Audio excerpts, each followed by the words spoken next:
Welcome to Magnify Your Message. Inspiration magnified.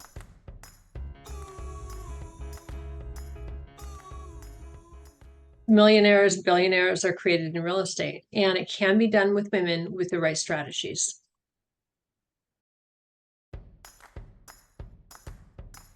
Welcome to the Magnify Your Message podcast.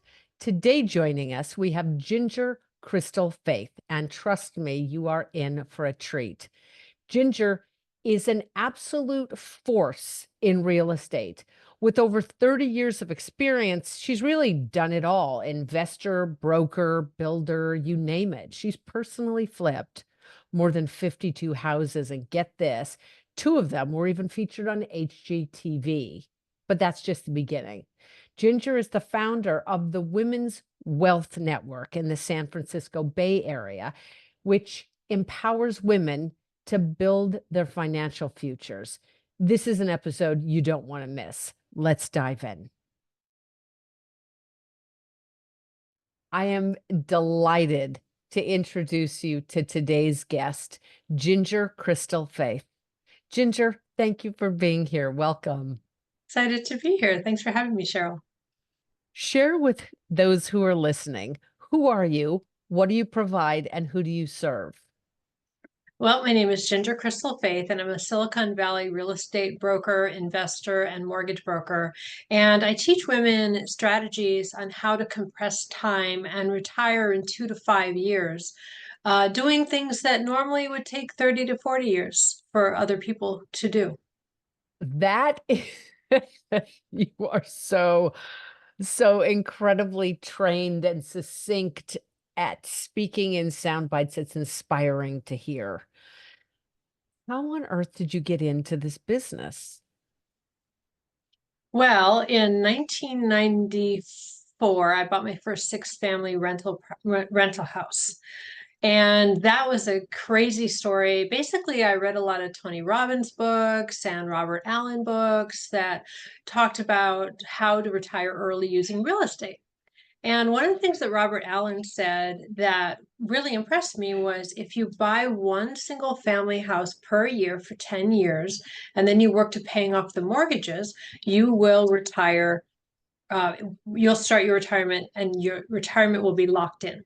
So my first thought was, well, what if I buy a six family and then I do it faster?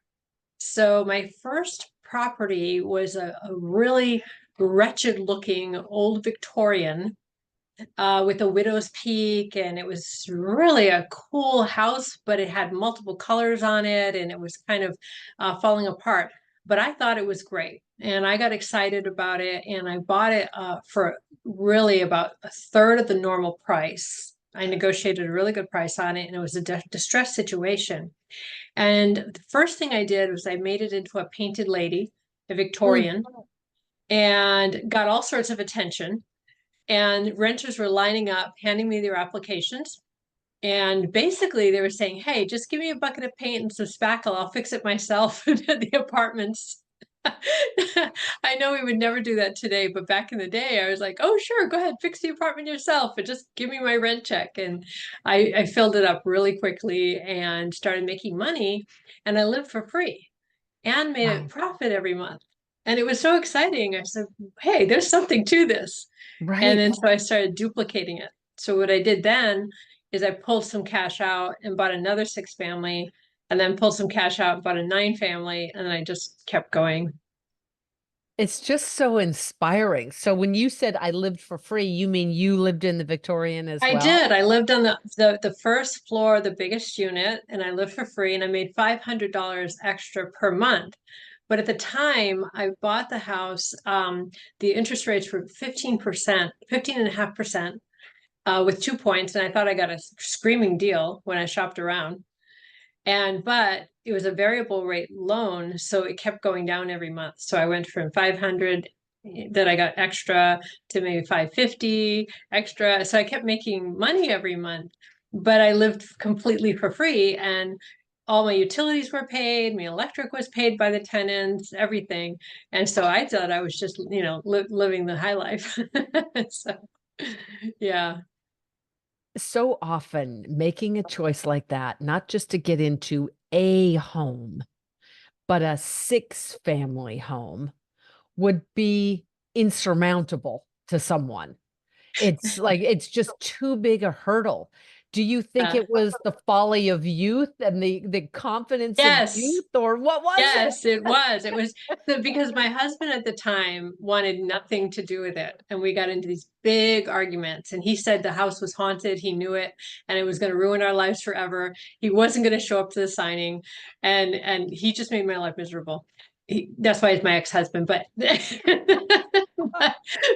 but um, I think I had starry eyes and I just said, let me try.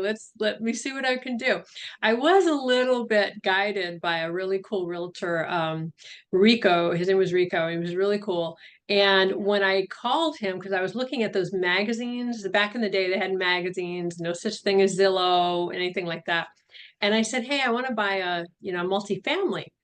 And so Rico is really clever. He's a guy who picked up the phone, at the real estate office, and he said, "Oh, my buddy just bought a triplex, and he all he does is collect rents, and he bought a Jaguar with the extra money he makes." And I was like, "Oh, I can do that. I can collect rent, and I can collect rent and buy a Jaguar.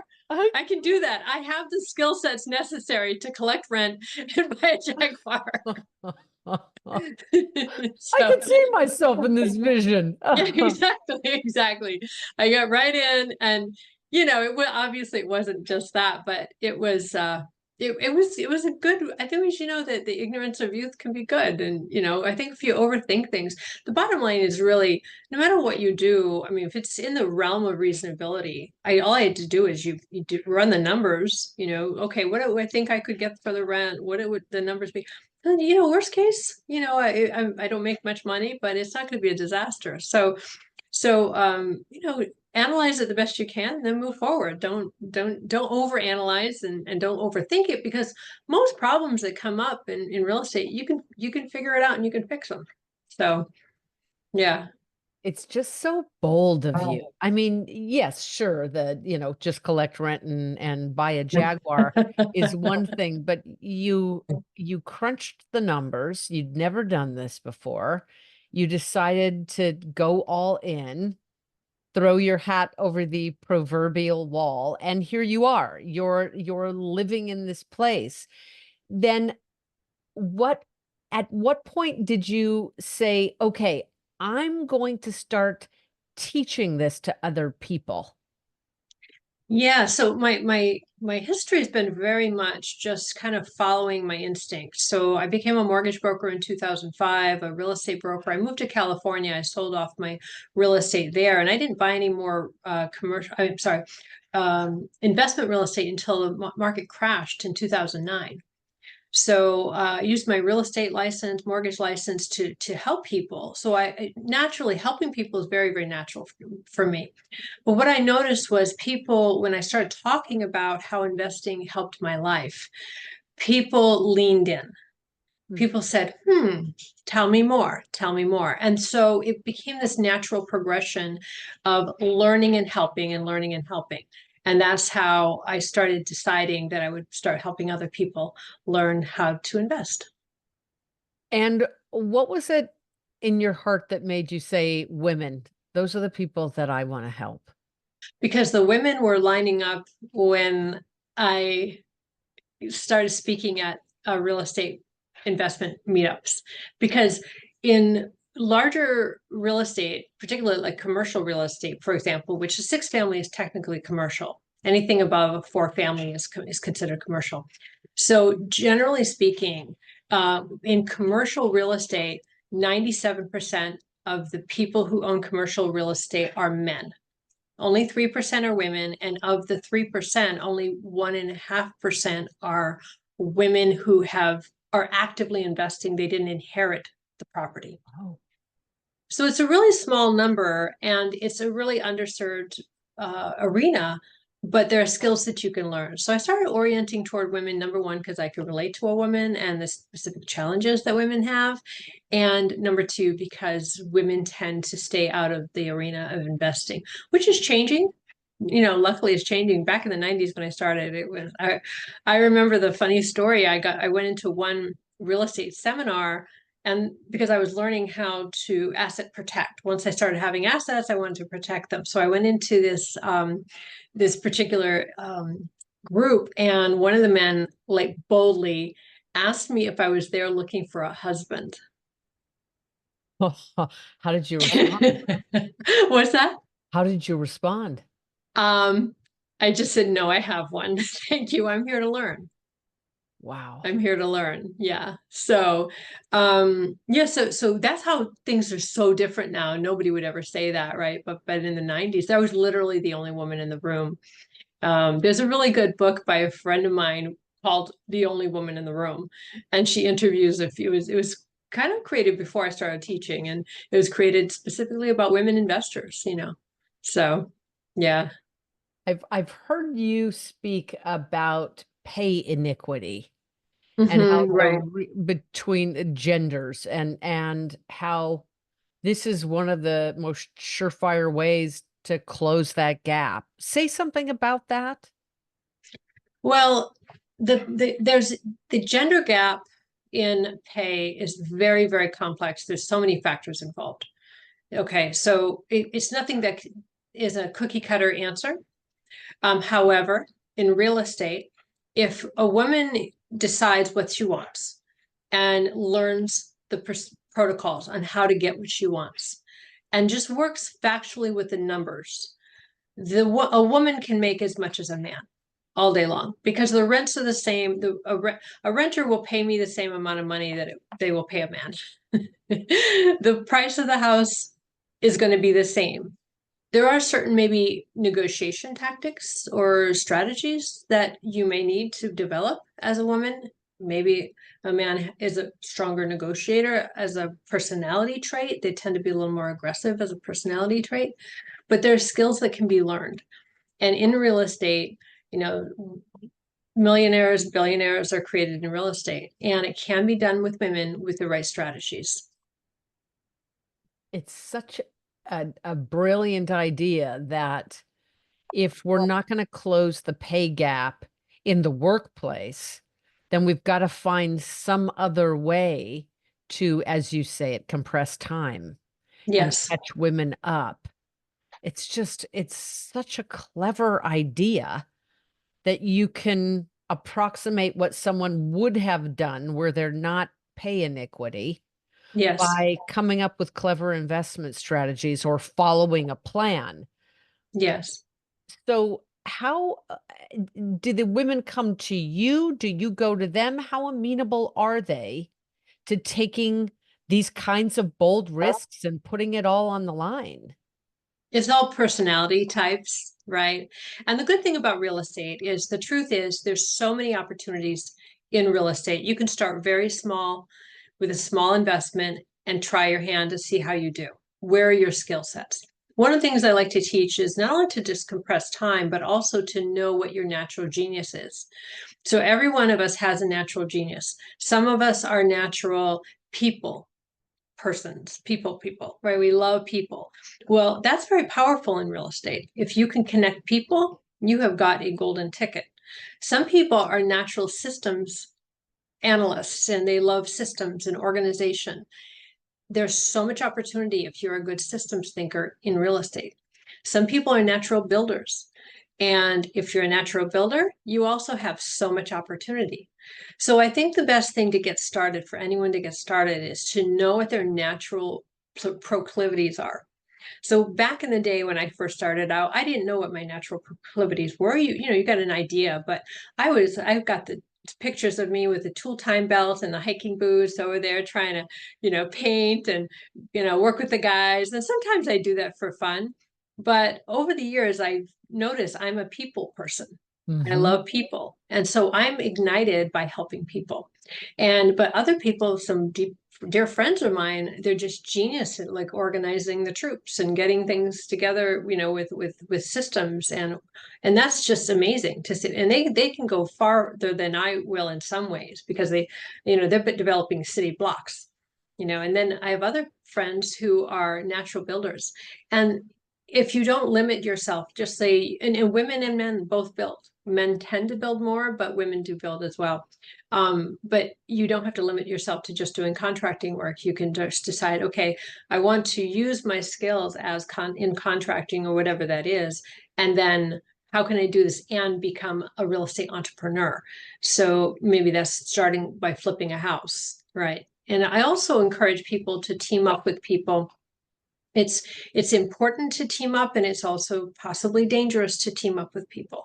So you really need to know who you're getting involved with. I stress this over and over and over again. And when I speak to people, make sure you're avoiding scammers. Make sure there's a whole protocol I have on avoiding scams. But if you team up with somebody who has an opposing skill set, you do it. The book called Rocket Fuel. Beautiful book that talks about how a visionary who can connect with an integrator, somebody who manages, somebody who, if you have a natural visionary orientation and you connect with somebody who's an integrator who loves to manage and do the everyday, and usually you won't see eye to eye. That happens a lot. But if you get somebody like that and you can respect each other's strengths, you can go very, very, very far in real estate and the success. And there's no reason why women can't join up together and join forces together. There's no reason. And women can do this very successfully, but you need opposing skills that you can lock forces in. You demystify the notion that there's just one type of person who makes it in being a real estate entrepreneur. So let's say that there are some women or men listening who say, okay, I'm interested in dipping my toe in. Mhm. How do they get started? What first steps should they take? First, know thyself, right? So okay, what is your skill set? What's your orientation? Number one. Number two, get educated. Okay, what you spend in your education, you will save on making disastrous mistakes. Mm. That can happen. That can happen. I've heard it over and over again. And the bigger the projects you take on, the more possibility there are for big mistakes and disasters. So I think if somebody wants to start off, do something fairly small, make it really, really tight. You have to be paying attention to everything. Getting involved with local real estate investment clubs is very powerful because you find out who's doing what. And that can be very exciting and energizing, and you can learn from each other. We don't learn in a vacuum. We learn from podcasts like this. We learn from other people. We learn from people that we trust. So find out somebody that you trust. Look for a mentor and ask questions. Give them some value. And then offer to help out. There's opportunity everywhere. Recently, I was with a group, very powerful group of people, and this one gentleman is worth several hundreds of millions of dollars, but he's tired. Actually, there were two of them on the stage at different times. They're tired, and the teacher, one of my teachers, Scott, said, you look like you could use an apprentice. And he said, you know what? That's a really good idea. He's been in the business 40 years. He has hundreds of millions of dollars. He's just so well. And I thought, my God, this would be an amazing opportunity if the right person, gets themselves positioned in the right place and adds value and has the right attitude and is developing good character. These are all important. Opportunities like this are out there. And that was a phenomenal opportunity for the right person. And they are out there, but they're not gonna fall in people's lap. I was there, in a very elite group, but they are out there. And if you get yourself in the right frame of mind and you learn as much as you can and you have a growth mindset instead of a fixed mindset, and you really know yourself, opportunities will come to you. And then success will come to you with those attitudes. It's inevitable. I mean, you talked about getting involved in this and saying yes to the initial sixplex after listening to Tony Robbins. Yeah. So it really does all come Yeah. back to that growth mindset, doesn't it? Yes, it absolutely does. Yeah. And if you don't have a growth mindset, it's really easy to get one these days. Now you can go on YouTube. I spent tens of thousands, maybe hundreds of thousands of dollars back in the day. You had to buy all of Tony's stuff, and there was all this money. And it was, Earl Nightingale stuff and Jim Rohn stuff. You had to pay for all this. It's all on YouTube now. So there's no excuse. You have to, if you don't have a good attitude, then, go for a walk around the block and listen to Tony Robbins until you brainwash yourself into success. Everything's out here now. I remember the personal power with Yes. all the CD, or it may have Yes. been cassettes that I had back in the day, Yes. with the Yes. little Yes. booklet that you filled it in. Oh, just Some of the best interviews ever. Oh my goodness, Charles Gibbons was on there. I remember. Oh, this yeah, I pure love passion for personal development. It really, the growth mindset is critical for anything, isn't it? yeah. And if you don't have it, you can create it. Because I didn't start off with a growth mindset. I started off with a fixed, closed, scared of life mindset.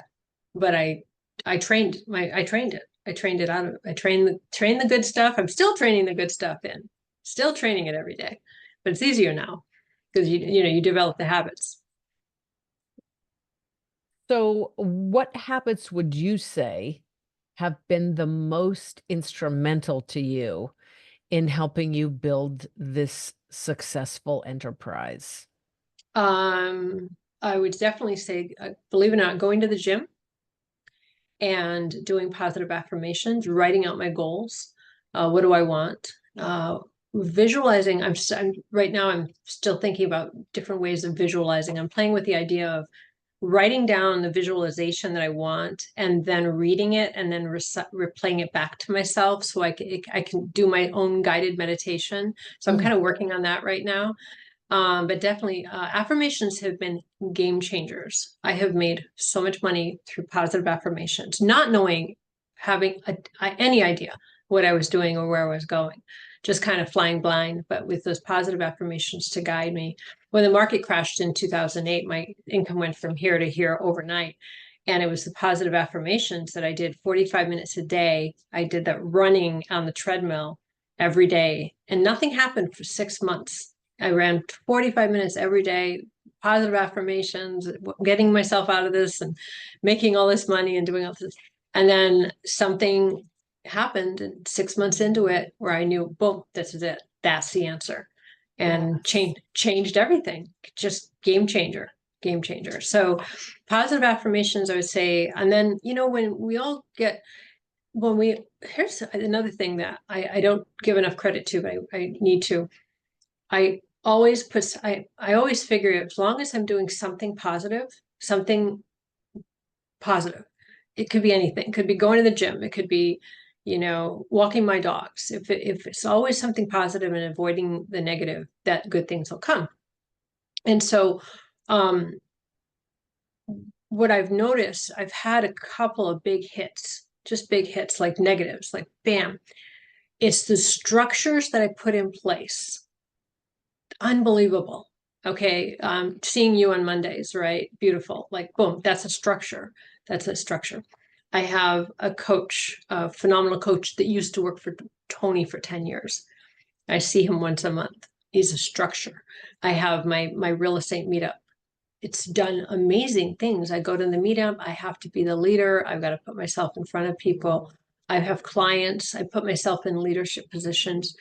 The structures help so much, so that when hard things happen, I find, my goodness, I can move through them so much more quickly because I have the resources. And then answers and solutions to problems come very rapidly because I put in positive structures. Going to the gym every morning, even if I don't feel like it, and say, okay, just 30 minutes, just do something, just get your butt out the door. It's a structure. So what positive structures that are life affirming and then business success affirming too, what are you doing so that those structures are your scaffolding when things go sideways? You've got something really strong to hold on to that's bigger than your own, smallness. When you feel, when something goes wrong, you go into your story about, whether that may be victim or whatever.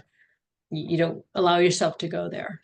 So Ginger, that is so amazing. There was something that I heard. One of the things that I threw myself into after the kidnapping was personal development. And I heard a phrase, the structure for the fulfillment of your vision. And I was like, well, what in the heck's that? You've got to have our mind is always and Mm. thoughts are always fleeting and here and gone, and inspiration is something that you can't count on. Like you can't build a business based upon am I inspired today? Because like you'd said with going to the gym, some days you're not. But Yep. what's the structure you put in place? Like the sun's going to rise and I'm going to be at the gym. I'm going Yep. to do these things for me. And I wouldn't have thought of them as being as mission critical as you've said they are, but now that I look at it, it's absolutely there. It is the certainty that we bring to life in an uncertain world. Yes, And exactly. so I'm like, wow, I see as I reflect on life, it's like, oh wait, no, those are structures. That's all exactly what you're speaking about. And I'm going to even take it a step further and posit that wherever we are not achieving what we want in life, we just haven't set up sufficient structures to fulfill that. So Mm. then the charge to myself and everyone listening then is to ensure that we have sufficient structures to call us forth to fulfill the visions that we have and that we're designing for our lives. What a phenomenal conversation today. Yes. Yeah. Wow. So, how can people learn more about you and the work that you do? I would say the easiest way is to reach out to me on social media, Ginger Crystal Faith. I'm not hard to find. Message me on Facebook and ask questions. And yeah, that's probably the easiest way. Fantastic. I'll make sure that the links are included in the liner notes of the episode. Is there anything else that I haven't asked that you'd love to give away today to people to make you're all constituted around making a positive impact in people's lives? Is there anything else you'd like to provide? Well, we had talked about how to compress time, and then I'd like to end with a story of a friend of mine who had no real estate experience at all. I had a lot of real estate experience, and she came into my life. We hit it off immediately. We became instant friends, and we're friends today. But she was very strategic. She had a different mindset than me, and she wanted to retire quickly. And she inspired me, and I learned from her because what she ended up doing was she wanted to get a big real estate deal, knowing nothing. She came to me for advice throughout the entire process. She got one of my best friends is an attorney who helped her out with a really sticky situation. I would say, hey, come talk to Jim, he'll help you. And she walked away with multiple seven figures after about 3 years, less about 2.5 years. And I marveled at that and the focus. Then she bought a farm, and now she's an organic vegetable farmer. And she's loving her life. And now they're looking for another, her and her partner are looking for another project, but she hasn't really done anything, in real estate in about 3 years now. They've loaned out some money to other enterprises, which is another way to do really well in real estate, is to loan out your money to, really great operators. So she's done that, which is totally passive if it's done right. Um, and so if somebody wants to compress time, I'd say, what does it mean to think bigger? Start entertaining that conversation. And yeah, what does that mean? Because you can do this. And then after that, of course, I started seeing many people compressing time. And then I realized, even though I'm a 30 years, I've done very well, and over time, I thought, I wonder if I could punch it up a bit. So I'm starting to look into commercial real estate now, and I'll be buying some commercial real estate with some friends of mine, and who are in my superior in this arena, and that's because of her inspiration. I was comfortable in my arena, and yet, no, now's the time to punch it up a little bit. So yeah, I think I wanted to share that. So, Talk about a growth mindset. right. Forever orienting on, well, what's next and how could I stretch and punch it up a little bit, as you say. Yeah. What a Yeah. delight this has been today. Thank you for making the time. Thank you. Thank you, Cheryl. Appreciate it. And that brings us to the end of today's episode of the Magnify Your Message podcast. A huge thank you to Ginger Crystal Faith for sharing her incredible insights on building wealth through real estate. I hope you found her story as actionable and inspiring as I did. To learn more about her, just click the links in the episode notes. I'm Cheryl Hunter. Join us next time on Magnify Your Message. If you enjoyed this, please like, subscribe, and share this episode with everyone that you feel it would benefit. Thank you in advance. And when you're ready to share your story and your work with the world, I can help. Visit CherylHunter.com to learn how. I am Cheryl Hunter, and until next time, know that your message has the power to change the world.